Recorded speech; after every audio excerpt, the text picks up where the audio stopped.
Oh, so Penny Tremblay, I have a surprise for you. Do you remember this? Oh my goodness. Yes, You I remember that. you That's sent me this exciting. card Yes. Yes. right after we met in person a year ago. I Yeah, think this was the last business lunch I had. really. I Well, think that so. could be. Yeah. Yeah.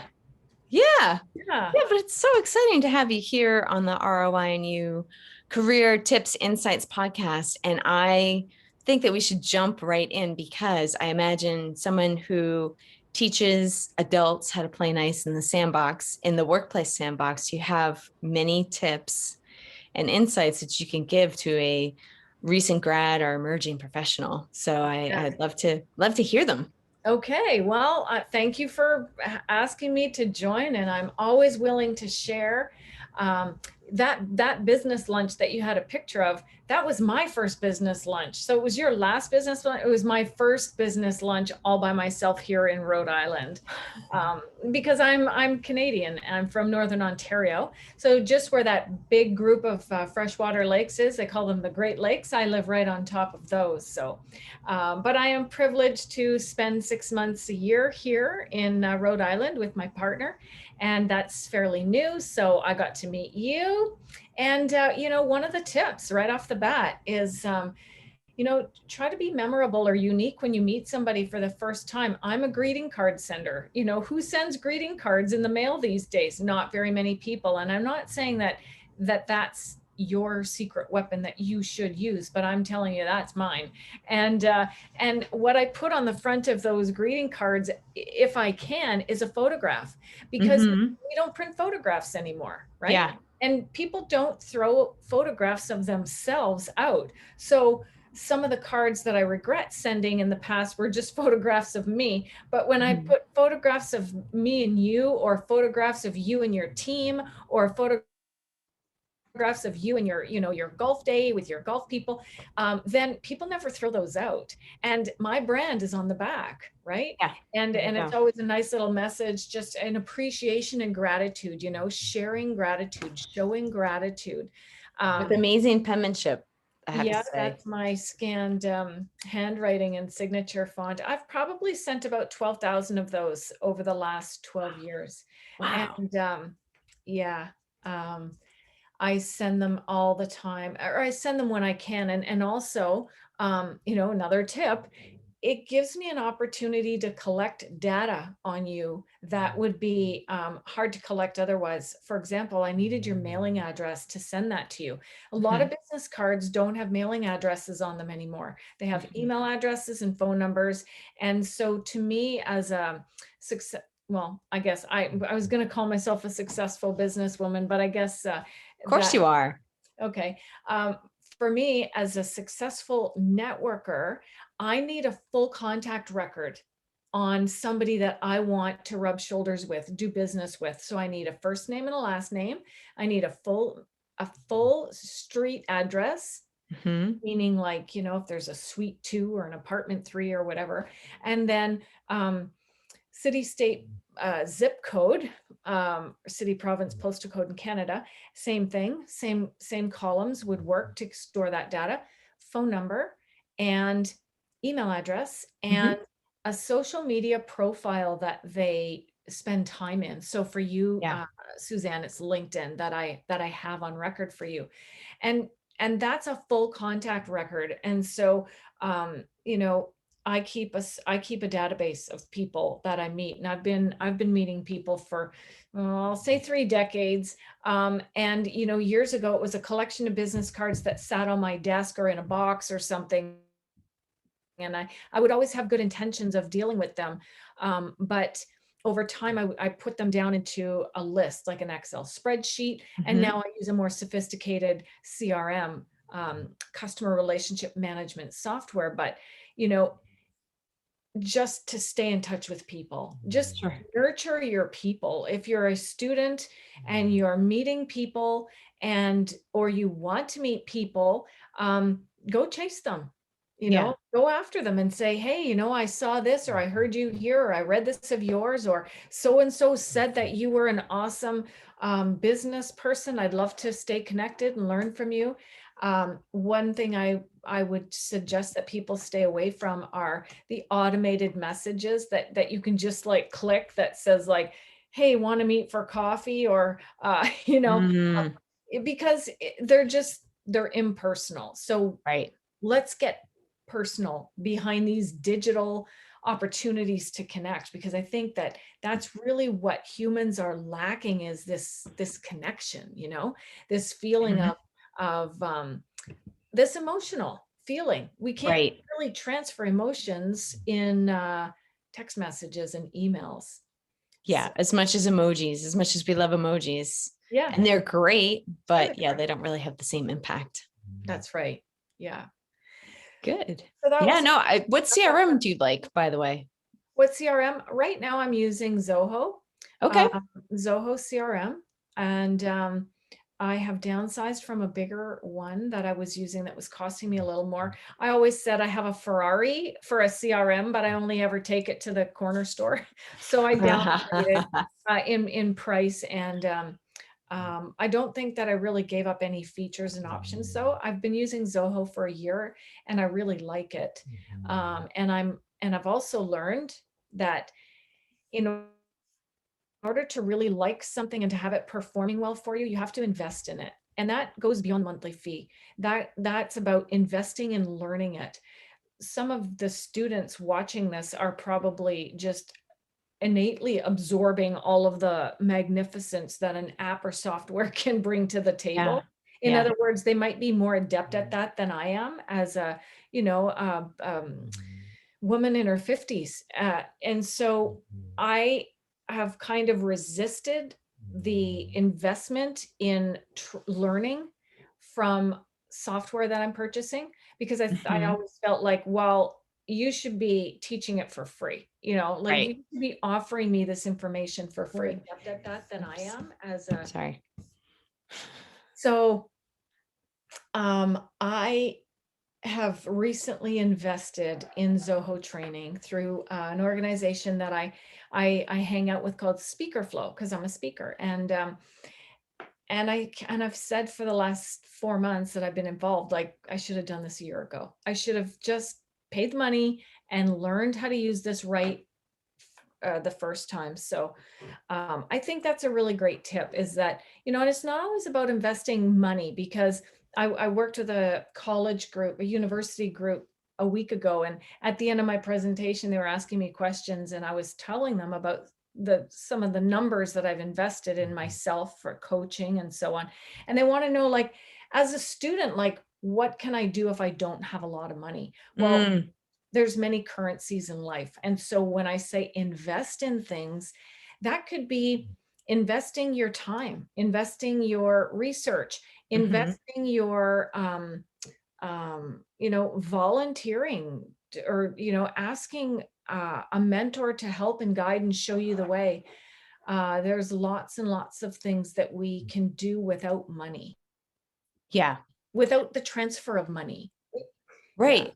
Yeah, no, I think that's really key. And it was interesting because I just did Newport Interactive Marketing. We did our coaching call, and we were talking about sales and talking about the concept of reciprocity, Yes. right? Or giving gifts. Mhm. And Alan, our speaker this month, was talking about how it doesn't have to be a thing, right? And he did a lot of high-end home building sales. And he said a lot of times he would just be walking up the driveway and he'd grab the mail or grab the trash barrels, and yeah, it was just amazing. He told a story about these two little old ladies that he fixed their front door screen. And 6 months later, one of the sons called up and said, I need new windows and I've been meaning to call you. And he said it was the second highest sale he had ever in his career. Wow. So just little things like that, right? Make a huge difference. Absolutely. That chokes me up to hear that story, I because know. Isn't it great? that is the simplicity of relationship building right there, right? Hmm.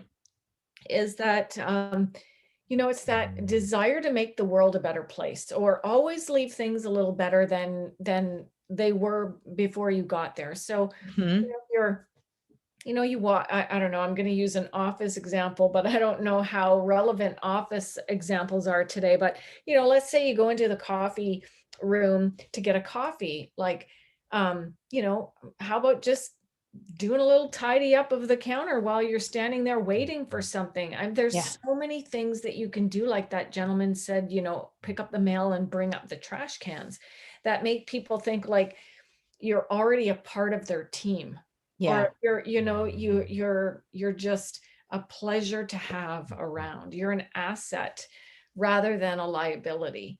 And, Right. and that's what I mean when I say there's so many currencies in life. Um, Yeah. I want to talk about my Give and Be Rich.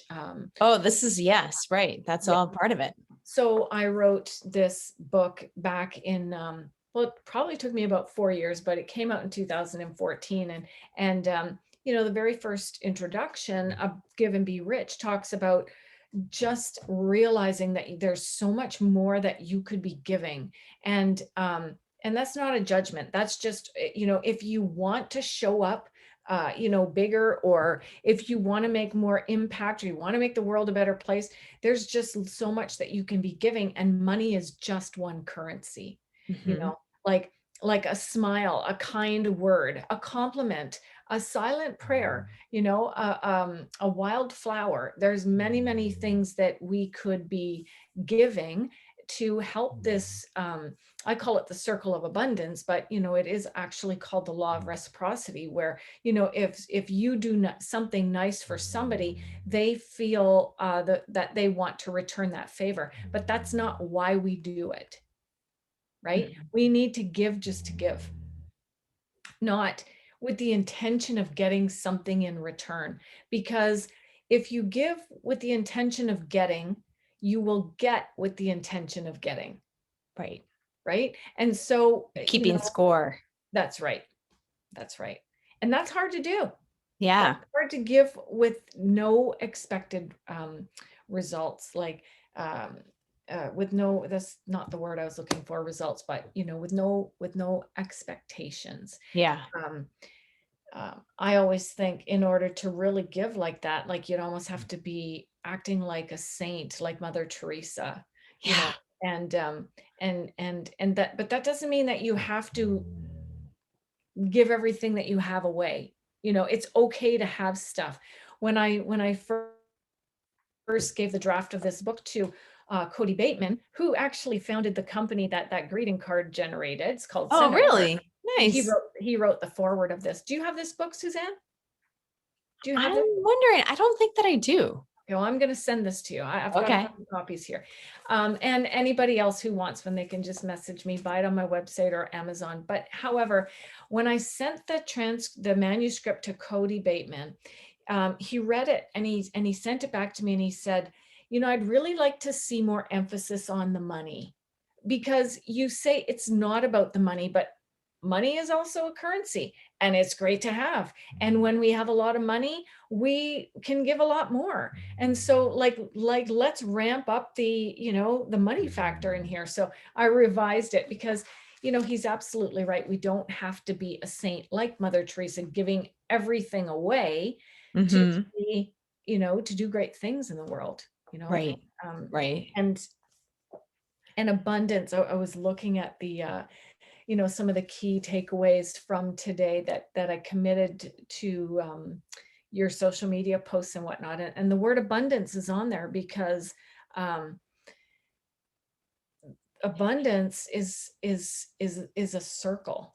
It's not just about getting and having, it's about being able to give as well. And Hmm. the ironic thing that I thought about today as I was waiting for our interview was that although I wrote this book in the early 2000s, so like a decade ago, um, that abundance was a big part of my quest then. But it's actually my theme word for 2021. And I didn't put two and two together until I thought about that 10 minutes before our interview today. That it's interesting how that's come full circle with me, because the reason that I chose abundance as my theme word is because I want to keep my mind out of lack and limitation and, Mhm. stay up high in the knowing that there's an abundance out there because of COVID. Our worlds all came to a grinding halt, and so many of us are struggling, wondering, about the economy, about our stability, about our industries, and so on. And I'm one of them, and I Yeah. realized that when I recognized when I realized that today when I noticed that abundance is my theme this year, because it was what my book was about 10 years ago. So why haven't I got the message? But It's a good one to come back to. it's a good one to come back to. And life ebbs and flows, and we have highs and lows. And yeah, one of the things I start keynotes with that are on this topic of give and be rich is I say, getting is very easy. Getting is very easy. GIVE. Getting is very easy. Um, give is an acronym for that. If you want to have more, then you need to give more. And it sounds like an oxymoron, but it's actually the truth. We get more of that which we put out, and that goes for the good and the not so good. So if we put out a lot of negativity, guess what? We're going to get a lot back of, it's negativity. So giving is a great strategy. And I think that anybody who's graduating or listening to this call or looking at employment, if they're looking from a point of reference is, how can I give? How can I share what I have? I think that is a beginning thought for, well, what do I even have to give? Which could perhaps lead you down a trail of self-discovery, of taking an inventory, recognizing your greatness, recognizing, who you are and who you aren't, and that it's okay not to be good at everything, that you have uniquenesses, you've got great skills, and, how do you use those skills to, join a team and bring them to the team and, speak up about them, Mhm. offer them. And then also a topic that I always talk about when I talk about my book is about receiving, but I don't just want to ramble on and talk. No, well, I'm curious because you have so much experience with workplace conflict, Mm. right? And playing nice in the sandbox.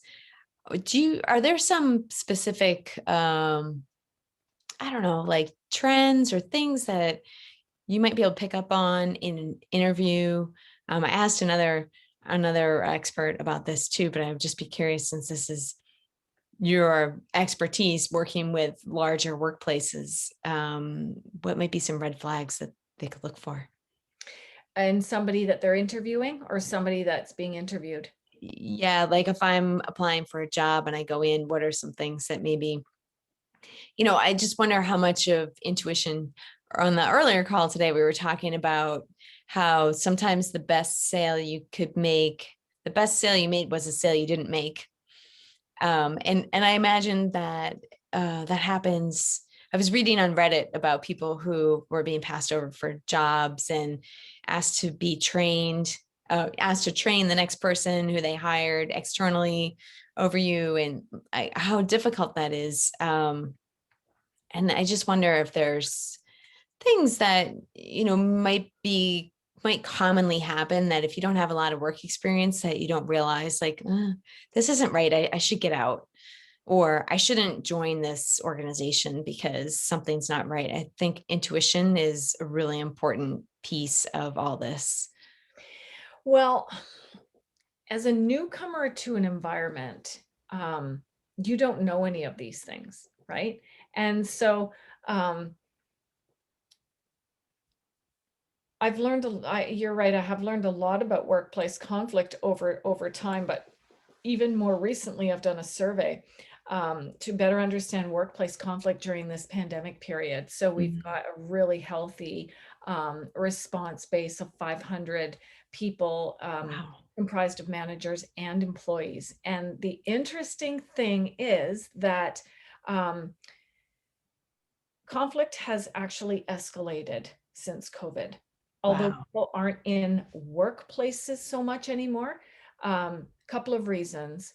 Distance erodes trust. So if you are taking on a job and you're going to be working from home, just know that feeling like you don't know the big picture, you don't know if you belong, you don't know if you're doing well, you don't know if people hate you or like you, all of those feelings are really normal. Hmm. They're really normal. If you are going into a workplace, brand new for the first time, you might you might be oblivious to previous conflict, because I have worked with a lot of work teams where I gather everybody together. If an entire department is toxic, I'll gather everyone together, and people who are new, they have one-on-one interviews with me that are confidential, just like people who have been there a long time. The people who are new don't always even realize what's going on, right? Mm. But over time, negativity is an energy, and people tend to get sucked into it. And, especially when there's gossip and people have, often in a workplace, there will be what I call a ringleader. I don't use Mm. that term formally. I would never write that into a report, but I think it just helps me help you understand what I mean in a short period of time. A ringleader would be somebody who's like, stirring the pot, and Yeah. people come to them to find out, like, what's today's gossip and negativity. And so there are skills to not allowing other people's stuff to kind of infiltrate you and your opinion of an organization. And, Mm. and even just being aware that there are skills is probably enough for somebody new going into an organization to kind of be aware that if they feel like there's something icky or conflicting, or that the morale is poor, that to be aware of where that's coming from. If it's coming from the sides, like your colleagues and coworkers, that's a red flag. You Mhm. know, if it's coming from your manager, that's two red flags. But Right. um, but I would always encourage people to talk to the right person about it. So I always encourage people in conflict, whether it's just like a couple of people in conflict, or family members in conflict, or friends, or whatever, talk to the person that you're having the conflict with. And that Mhm. is number one in the 8-step sandbox strategy that I teach in Play Nice in the Sandbox, and in the new book that I've got coming out. Step one is position yourself for good play. Often what we want to do is we want to turn our backs, revert to our corner, and we don't want to face the problem. We don't want to face the person that we aren't connecting with, or that we Right. are, that they're triggering our emotions. But what we will do is go and talk to one or two or three or more people about it, right? So Right. that doesn't help the situation. So we need to kind of learn to turn inward and face the challenges that are within the workplace, but even more so, position yourself. We need to look within, because I believe in all my years of conflict resolution that so much of it is an inside job, meaning we are letting things out there bother us because there's things in here that are unresolved, and they're getting Mhm. poked and triggered. And Mhm. and so when I say conflict resolution is an inside job, sometimes just reflecting on, like, why did that bother me so much? Or why did what he or she say or do bother me so much? And, Mhm. you know, conflict resolution is a skill that I don't think people are learning in technical training. I Right. don't think that people are learning in families as much as they used to. I don't think that they're learning it in their um, lives as much as they used to, because it's foundational for religion, and it's foundational for family values and things that just are different today than they were 50 years Sure. ago. Sure. So we have we don't necessarily know how to work through conflict or how to disagree agreeably or respectfully. And so we get entangled. We get entangled with stuff. And we need those skills. Those are important skills for the workplace sandbox. I think that, yeah, there's so many fascinating pieces of that. And I recently had something where I think, when you're doing something new, you feel vulnerable. And also the people who you respect the most are the people who can hurt you the most. Yeah. But to not, like, we haven't dealt with this problem yet. There's a couple other things in play that I need to sort out on whether or not, like, okay, how do I deal with this problem and how am I going to proceed? And I think, yeah, these are things, I mean, they just happen. But, getting back to your earlier point about the ringmaster or the ringleader, the other term that I've heard, have you heard of the term flying monkeys? They're like the henchmen, right? Like there's the mastermind and then there's the people who are out there doing the work and causing the problems. Right. And it's just so interesting to see those dynamics, and they come up, whenever you get a big group of people, there's always going to be good and bad. But I think I always try to look at it as with empathy. And also, like you were saying, usually there's an insecurity with that person, that they're feeling insecure. And so they kind of are acting out in a way that, like making the offensive move, let's say. And you're like, wait, what? It's interesting. Yep. No, you're absolutely right. So, when you said that there's something that you've got going on and you're not really sure how you're going to approach it, here's my tip for Yeah. anyone who has conflict, is that I say conflict is like it's like a knot, right? Where your stuff and their stuff, they could mean one other person or many other people, is just entangled, right? Yeah. So the tip is you got to know what's yours. What are you contributing to the conflict? Right. What is yours? And let the rest go, because you'll never change them. Yes. That's not your job. That's not your responsibility. But that's what makes people crazy, is thinking like they need to change. And how am I going to do that? And every time, and they do this. If you just focus what you're pointing blame on, the finger pointing blame thing where it says one finger's pointing at them, but like all the rest are pointing at you. It's like, what's yours? And Mm-hmm. if that's all you do, what's yours. You can even speak about what's yours, make it about you, like, hey, about this that happened. I want to apologize for my piece of that, or I was hurt and I understand now, one of the deeper reasons is not even related to this workplace, or I don't know. It's like you are taking responsibility for your stuff, right? Mm-hmm. And that's it. I mean, you get to sleep better at night for doing that. And the rest you can let go. And you may choose to have a relationship with this person in the future, and you may not. One of the greatest things I've learned about forgiveness over the last couple of years, from a guy who also wrote a similar book. We got connected because we found each other and we're like, hey, we do the same thing. So now we work together on things. But he talks about forgiveness. He's got such great stories on forgiveness. And one of the things that he taught me that I didn't realize, it's been so helpful, is that when you forgive somebody, you don't have to stay in relationship with them. Mm-hmm. Like, you can forgive somebody and decide that you do not want to play in their sandbox ever again. Mm-hmm.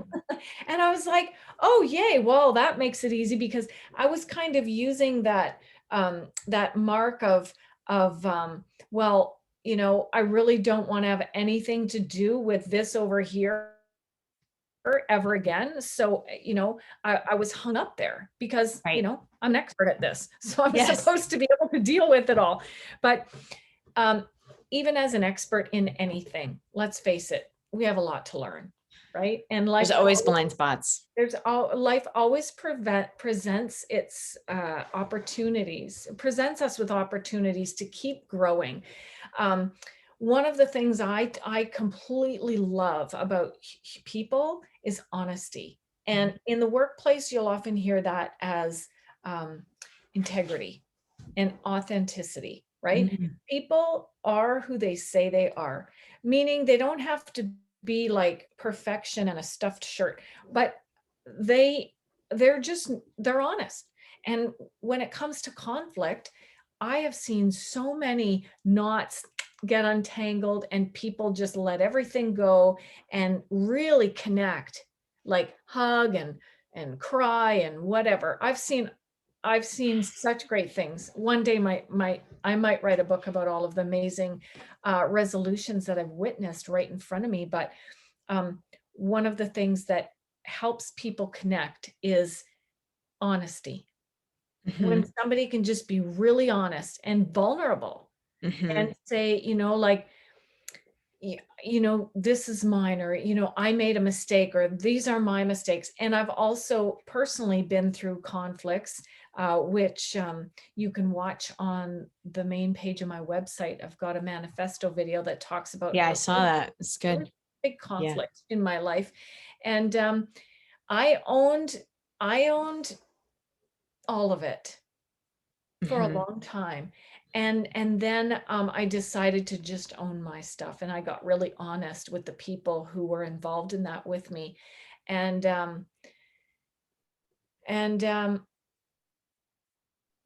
Yeah. I'm free, my life's not perfect, but I'm free. I don't have to carry my own burdens any longer. Right. So I'm that's probably gone off on a huge tangent based No, on I think it's all really you know helpful coming because into an interview.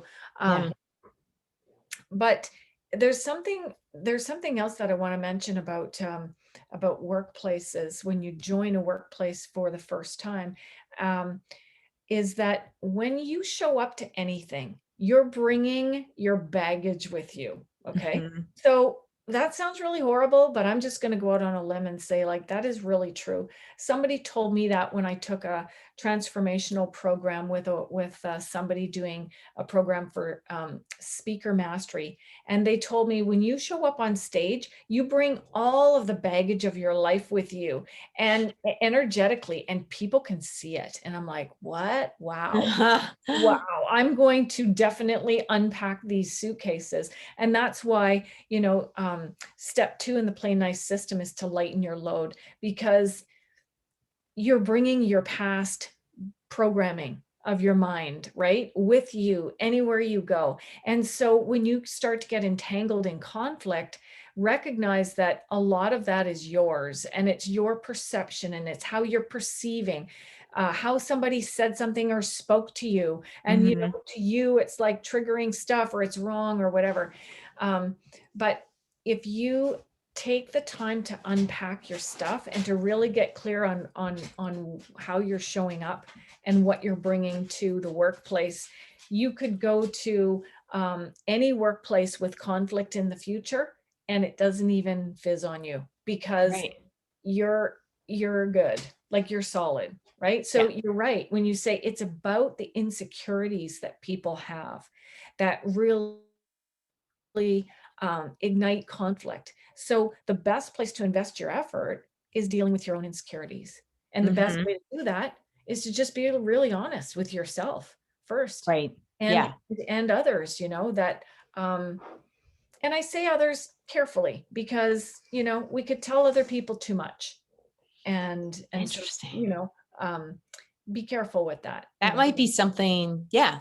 Let's just touch on that for a real quick minute about like, yeah, how, if you get asked a personal question, which may be legal or illegal, how do you, is there a way or any tips on how to answer that with satisfying that like curiosity that somebody has Are you talking without, about like like, let's any say time, weaknesses, right? or Like, just how would you answer? What are your biggest weaknesses? Like, well, I okay? can't get out of bed in the morning.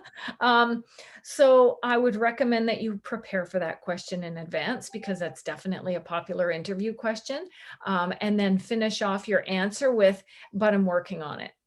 Or, Mm, but here's how I've been working on it lately and some of the outcomes. mm, Because, we all have weaknesses, but, are you just going to carry these weaknesses through with you and never do anything about them? mhm, So if it's a job interview, that is definitely a good answer. If somebody asks you a question that's illegal or that you don't think is a fair question, um, you could say, I'm going to have to think about that one and get back to you. Or mhm. I'm not really sure how to answer that right now. If it's a personal, like if it's outside of an interview and somebody asks me something and I really don't want to answer because of whatever, I think I don't want to share that with them, or I think that they're digging, or I think that they're going to use that against me, I'll say, interesting question. Why do you need to know that? Oh, I that's a would good one. not recommend that in an interview, Yeah, just so we're clear. but But because it's on this piece of paper, that's why.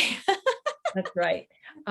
No, but if you are, if you're in a meeting, or if if you're new on the job and somebody comes up to you and asks you something, and you just know that you don't have to provide a lot of details. You don't have to justify. Like, sometimes a simple yes or no is enough, Right. right? Did you finish the report? No.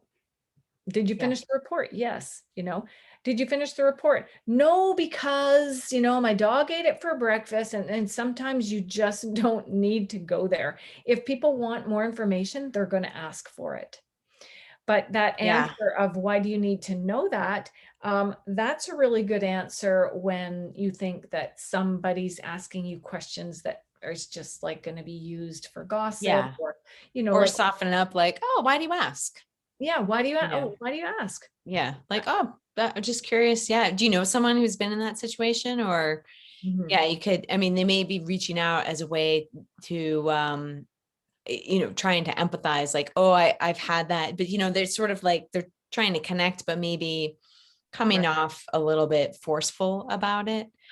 The other thing too that I wanted to ask you, and then I think we should wrap up because we could go on forever, is how much more conflict you're seeing because people are communicating not only just not in person, but not verbally. So they're missing out on. So the past two conflicts I've had this week, and also I think that people get into like the world or whatever, the universe gets into these snits, and like all this stuff happens at the same time. And I think like February was a very intense month for a lot of people. It's winter. Yeah. And I think we're getting to the end of February and people are getting anxious, like spring is coming and what did I get done in this winter? And it's just interesting that you're like, what? but it's all coming over. And part of it, right, is me and my interpretations. I'm feeling stressed about getting things done. Mhm. And what April's going to be here before we know it. And then it's going to be summer. And what did I accomplish in 2021? Because 2020 was very challenging. So I feel this collective pressure. But that so many of these exchanges, like text messaging, I think can be deadly. Yeah. Even worse than email, just because it's so immediate. Yeah. I think, and that's another thing too, is I've had some experiences with younger interns, and man, they will text message you 8,000 times a day, not realizing like I was kind of in the middle of something and my phone popped up and I had to look at it. Like, I don't need to know all that detail. I don't need to know like the daily plan unless I ask for it.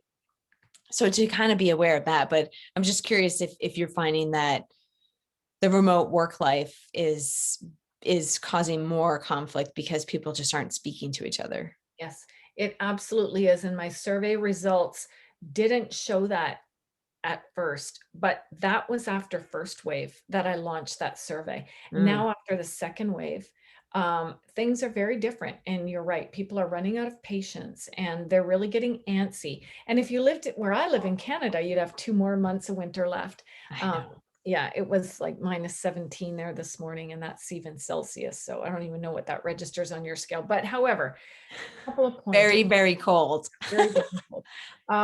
Couple of things. Number one is we teach people how to treat us.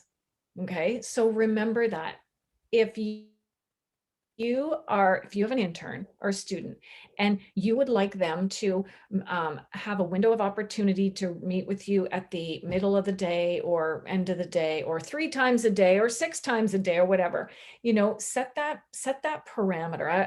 I'll also call it a boundary. Like, set that boundary up and say, okay, so here's what you need to do, or here's what I need from you. And then in the idea of good delegation, both the person who's getting the task and the person who's giving the task should have some form of listening to each other that they got it. So in other words, I need you to complete the XYZ report. And then when they say, okay, that doesn't mean that they got it. That means Yeah. you say, so can I just hear back from you what you're going to be working on? I'm going to be completing the XYZ report. Excellent. I'm in a meeting now, or I'm on task now for a couple of hours, focus time. Can we check back at noon? Or, I've got some intern students working for me right now on this survey report, and we set up milestone check-ins on a regular basis. And we do it on Zoom. So, it's just a recurring meeting, check in, how is it going? I make myself available in between calls, but I think that it's everybody's responsibility to manage their time. So if your phone's blowing up, turn it off. Turn the sound off and really give yourself the focus time that you need to focus on a project. That's a tip that I learned to be more productive a couple of years ago. Still working on it. I have an app on my phone called Focus Keeper, and it ticks like a metronome, like tick, tick, tick. Oh, really? Cool. Yeah, it makes me stay focused on something, even if the dog wants out, or if I have to, get up for something. I'll just say, no, I just have 10 more minutes, because 1 hour of focused time is equivalent to 8 hours of interruptions, right? And the Wow. second thing I want Yeah. to talk about is, when you're in conflict, or when you're having a conversation and you have the slightest inkling that this is kind of delicate, this is getting challenging, stop texting, stop emailing, pick up the phone, call each other. Yeah. Because you'll be surprised how quickly you can work something out face to face or ear to ear, or on a video chat. When humans can see each other's responses and reactions, they have so much more manners. They have so much more empathy and compassion for each other than when it's texting. You can't transmit that. And so Right. everything comes off harsh, and everything gets interpreted by the reader in their perspective, right? Right. So if they're already having a crusty moment, then that text is even going to be crustier. So Yeah. when in doubt, definitely stop the digital communication and pick up the phone and get face to face about it.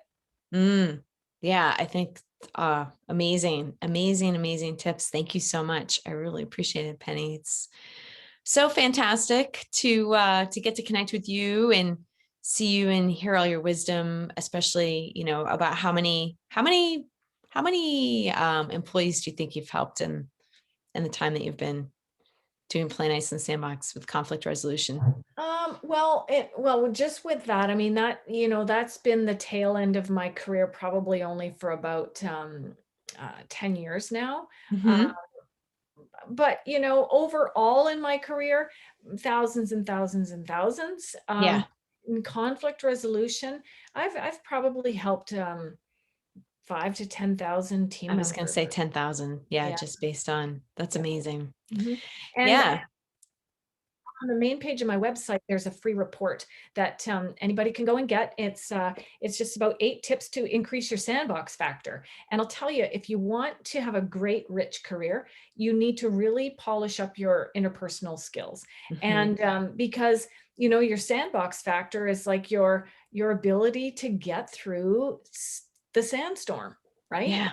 I mean, everything's nice and easy when things are nice and easy, but what about when things get tough? And how do you show up? And do you just want to pack up your toys and go home? And if that's your typical response, you're going to have like career after career after career after career. Whereas, if you stick with one organization that you like, Mhm. and you're doing great work for them, and they're appreciating you, and you come up with some of these obstacles and hurdles, you definitely want to move through those. And the only way through conflict is through it. You can't go over it or under it or around it. Yeah, that's amazing tip, and such a great resource. So if there was one of the 8, which is the most important, might be hard to pick a favorite. Of the sandbox strategies, Yeah. the one that people like the most is the second one, is about lightening your load. Oh yeah. It's, I call it what's in your suitcase, and really taking a good close look at what you're packing around. That's old wiring, old patterning, old ways of thinking, could be old trauma. It could be just anything that's like, it would be like picking up a computer that has a program that's 20 years old and trying to function in today's world Yeah, with it it. has like Right? COBOL on it or something. Yeah. I was trying to think of an early language. Kobo. Yeah. Kudos to the Rhode Island Computer History Museum. Yeah. Yeah, and I think too that, or I have my expression in 2020 was everybody gets their turn to be disappointed. Like I'm sorry, it's a pandemic going on, and yeah, it just that birthday party is not happening. This isn't happening. I can't get to that as quickly as you want. And I mean, luckily now with school back in session, it's far easier, but I just kind of come to terms with myself. Mhm. Look, I can't accomplish everything that I normally would. And I feel bad about that, but there's really nothing I can do. And so that forgiveness of myself, and I understand you're disappointed, like the empathy piece, like I get it, Right. but how about a high five that I used to be able to do that? No problem. Yeah. And for women who are working with kids, it's another big part of my survey. Big challenge there. A lot of struggles, a lot of time management and work-life balance things. I really feel for the younger one. I really feel for the millennial, the 20 to 30-year olds who at this point in their life they're supposed to be, having prom and going out to Yeah. university or college for living in res and having that high life, and mingling, what I mean, like really Yeah. mingling, and finding that special someone that they might want to settle down with, and their whole world is kind of like stuck right now. Yeah. I've got two in university right now. Both my kids. I have 2 kids and they're both in university. We call it third year in Canada. You call it what? Seniors or so? Juniors. We call it Junior juniors. year. Yeah. Okay. So they're both juniors. And um, yeah, it's a different experience, and my heart goes out Yeah. to those people. My nieces and my nephew are in the same boat, but I say, as much as college is supposed to be amazing, when you get your first job and when you have your place and all you have to do is go to work and do a good job. And then the rest of the time is yours to paint furniture or whatever the heck you want to do.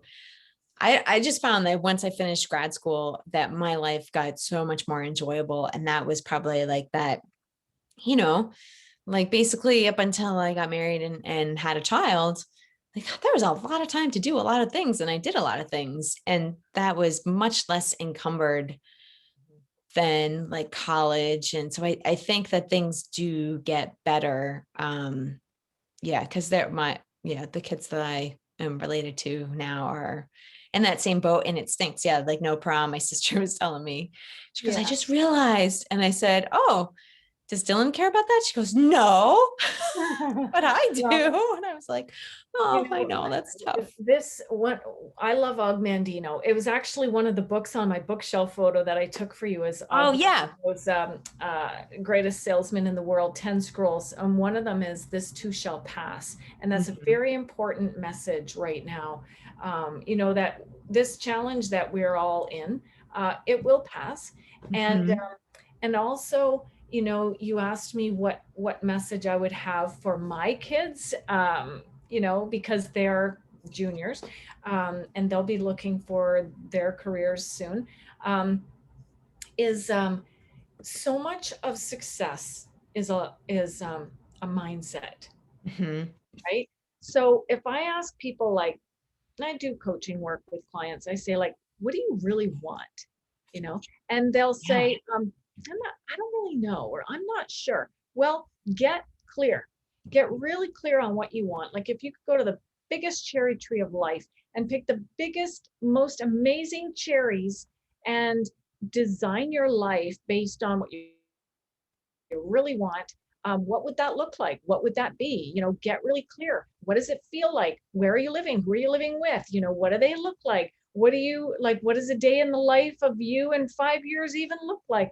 And it is so amazing how more clear that you get on what you really want, how fast that will manifest in your life. Because you're already tuning into it with your mind, right? And you have to focus on you have to focus on those things and live as if they're already happening, and not be attached to the details of when they happen, and not complaining that they're not happening yet, rather than, oh, this isn't the way that I planned it, and this isn't, rather than living in the negativity, low vibrational energy. I always say you have to get high thoughts. You have to think high thoughts. And I mean that in the most natural sense of the word high, by the way. You have to you have to lift your thoughts up and pick the best ones and focus on those. And for me, that's a daily process. I work on that every morning. Yeah, no, and you can tell it shows. But I think the other thing too, that I just wanted to mention is being aware of the types of people that you're surrounding yourself with. Yeah. Well, thing about really getting, important. High vibration, the thing about raising your vibration to being like, thinking about influencing others, or, thinking about becoming, a part of the solution, and, thinking about creating an incredible world and all of that, is you will match up with those people who think the same, because, like attracts like. So if you're, you're just Debbie Downer. low vibration complainer, Debbie, always, talking about, then you're going to attract more of that. So there's lots that we can do with our mind, and there's so many great books. The library is an awesome resource. There are so many great influencers out there online. We become, like you say, we become who we have coffee with, right? We become, we can feed our mind positive stuff and hope, and then, all the other stuff that we're feeling, the disappointment and everything, we still have to feel those things too. Like, that's what feelings are for. We don't stuff those down, because those are the things that are going to show up in my workplace mediation in 10 years if you're stuffing them down. So you need to feel, you can feel disappointed and excited about COVID at the same time. That was a big revelation for me when I was taught that by a teacher, that you can have opposing feelings about the same circumstance and it's okay.